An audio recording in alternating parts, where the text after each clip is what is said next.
Hello, and welcome back to Let's Get Lit. In today's episode, we're going to be going over Book 4 of John Milton's classic Paradise Lost. So, in the last book, we saw God and his son talking in heaven about what's happening, and how God knows what's going to happen to man and his fall. So, let's see what happens now, shall we? This book starts out with Satan sitting atop Mount Euphrates, and he contemplates his fate. He goes through all of the actions that have happened and what the consequences are. He even thinks that even if God were able to extend some sort of treaty or recompense for them, or to try again, that it wouldn't do any good. He states that if God were to give him a second chance along with the fallen angels, there would be more hatred that accumulates in his heart, which would lead him to further and heavier downfall or war in heaven. Satan makes up his mind that the only thing he can do now is move on with pure evil spite towards God. As Satan is sitting on top of this mountain and thinking through all these different emotions, Uriel, who is at the sun, is looking down and can see this. As Uriel is seeing this, he realizes that the cherub is not an angel. This is due to the fact that angels only have pure thoughts. So, he realizes he's been tricked. As Satan is moving closer to the Garden of Eden, he tells of all of the rich senses that he can smell coming from it. Satan then tries to find the entrance to the Garden of Eden and comments about how hard it is to find. He says that all the paths are very overcrowded with trees and bushes, and this makes it quite difficult. Finally, he comes up to the gates and realizes he can't just simply walk in. So what he does is he actually jumps the gate and goes into the garden. He then lands on top of the tree of life, which Milton says it's ironic because he's trying to give death and not life. After this, Milton goes into describing the Garden of Eden. He makes a ton of references to all the ancient classic literatures of the Grecians and other cultures. He notes of all the beautiful flowers, the fruits, the smells, the sights, the colors, so on and so forth. He then describes all the beauty that this garden holds. He also comments about the waters and the rivers and how all of the gorgeous crystal waters flow to the plants and the vegetation inside of this perfect paradise God has created. Satan then notices all of the creatures inside of the garden, and they are new and strange to him. Among the creatures, he sees Adam and Eve, and notes how these two creatures are vastly different from everything else, how they stand up on two legs erect and look in similar image of their maker. He talks about Adam and how Adam must be the dominant between the two because of his stature and because of the way he was made. He then goes on to say that Eve would be the submissive one due to her shape and due to her nature. He watches both of them closely as they move throughout the garden and enjoy all the beautiful things that God has made for them. He watches them as they walk through everything and as they take a quick break and bends down to the river to get a drink of water and eat some of the fruit that are available to them. He then thinks to himself and states that very soon the two of them shall find their ultimate downfall, and that it's not their fault this is going to happen, but will all be due to him and his revenge against God. He says that hell will open up wide and will be fully supportive of them and their offspring. He also states that at this point, this should be fairly easy because the fact that they have nothing to fear in the garden. None of the animals or flowers or anything of nature are created to hurt them, which will make his job a lot easier. After he says this, he then flies to the ground and transforms into a different animal, so that way he can get closer to them and hear exactly what they're saying. This is so he can make a better plan on how to execute their downfall. As Satan gets closer to the couple, he then picks up on what they're saying. Adam is the first to speak. He essentially just recounts the story of how they were both made and of their sole purpose to tend the garden that God has given them. He also states that the only thing they are not to do is to eat from the tree of knowledge or the tree of life. He says that if they do this, surely death will come upon them. He doesn't know what death is, but he manages to think that it's something not good, obviously. He then states that their task is super easy and that though the work could be toilsome, with her it's very sweet. After this, Eve then speaks and she tells Adam that she is very happy with him and that she loves him with no end. She then recounts how on the day that she was created, she woke up and didn't really know who or where or what she was. She says that she goes into the water's edge, looks into it and can see her reflection, but she doesn't understand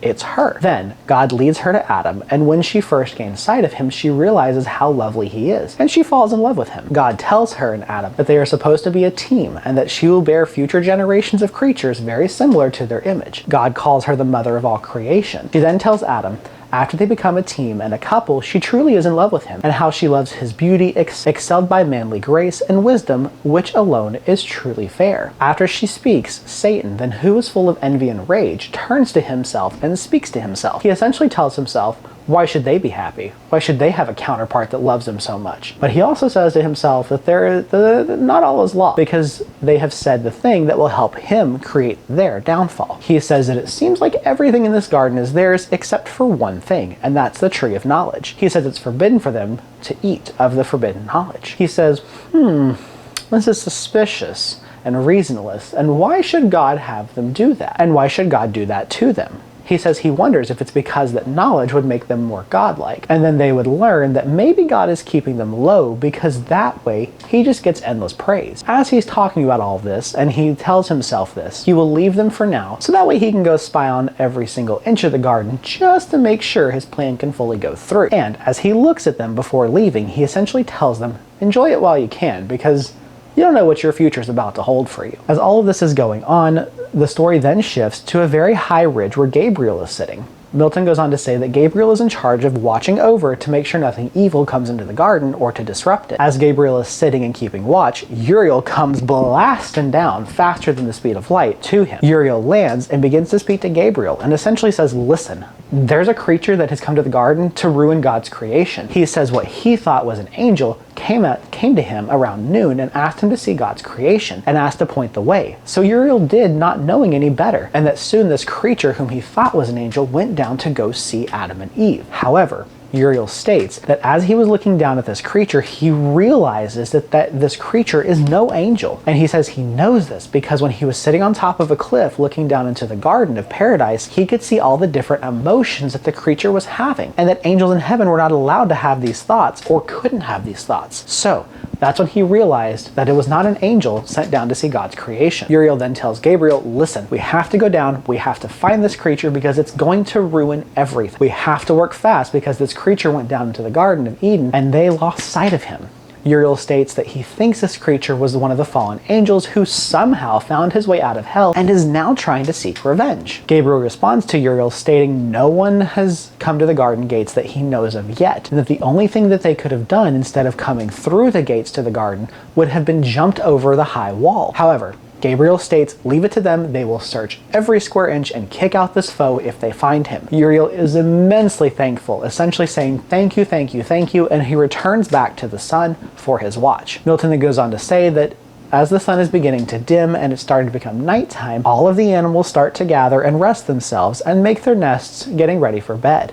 He then shifts the view back to Adam and Eve. Adam and Eve are getting ready for bed, and they're both talking to each other on the way to their resting place. Adam says that it's almost nighttime and they need to take their rest, so that way they can wake up in the morning feeling refreshed and continuing God's work. Eve says that she agrees 100%, and that she loves working with him and being part of him. Adam agrees, and they go to their resting place that God has adorned for them. Milton describes the resting place and how beautiful it is, how all of the wild flowers and leaves and bushes are all intertwined, and it looks as gorgeous as one of the prettiest mosaics. He talks about the sweet smells and the flowers, and how there were no bugs or animals, and nothing ever dared to venture to them because they were too afraid of man. After Adam and Eve talk for a little bit, they then lay down and they have sex. Milton addresses the reader and states that sex is not a dirty thing. He states that God gave them sex in order to multiply and create mankind, and he says that he's going to add it into this story because they would have had sex in the garden, and it's a beautiful gift from God and pure and lovely. After this, the book switches to Gabriel and all of his soldiers who were standing guard looking down into the Garden of Eden and getting ready to try and find the foe. Gabriel turns to his right-hand man and speaks to him. He tells his angels they are going to search the entire garden from top to bottom to make sure they can find this fiend who's entered unwarranted. He splits them all up, and soon they are off, quick speed searching the garden. Ethereal and Zephon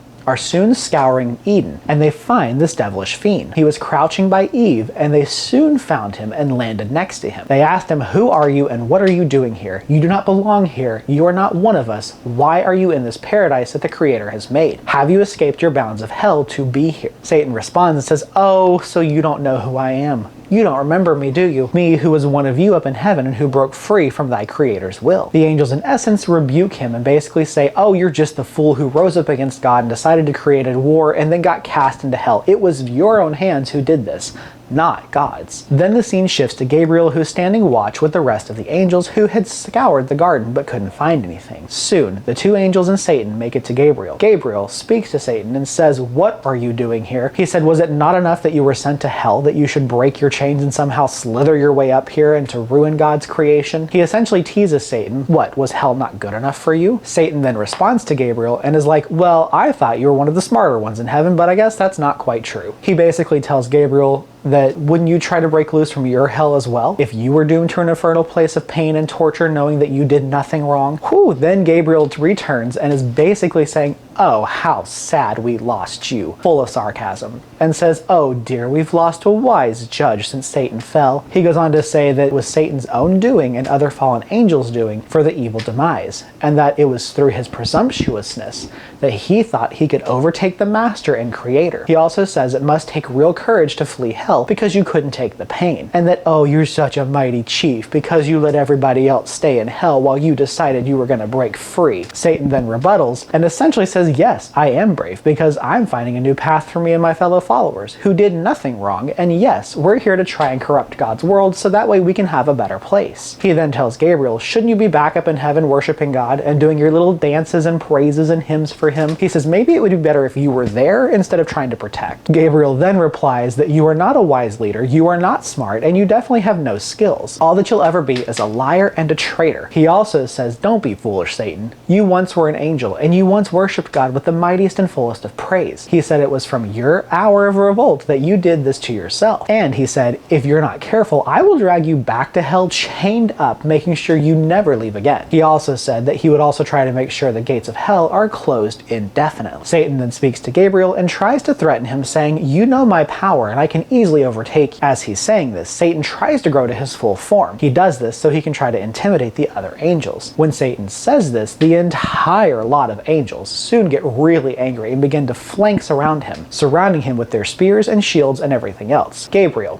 looks at Satan and says, "Look, I know your power. You know my power, and you know that if we were to go to war right now, who is God really going to help? Let's just think about that for a moment." At that moment, Gabriel, the angels, and Satan are all looking up in the sky. That's when God reveals a golden scale to them, and everyone knows what the symbol means. Satan realizes that he knows he's not going to be able to take on God's wrath. Satan then turns away and decides that he's going to walk away, and as he's walking away, he mutters to himself. This is where Book 4 ends of Milton's classic. Join us next time as we go over Book 5. I hope you guys have a wonderful rest of your day. Please remember to like, share, and subscribe.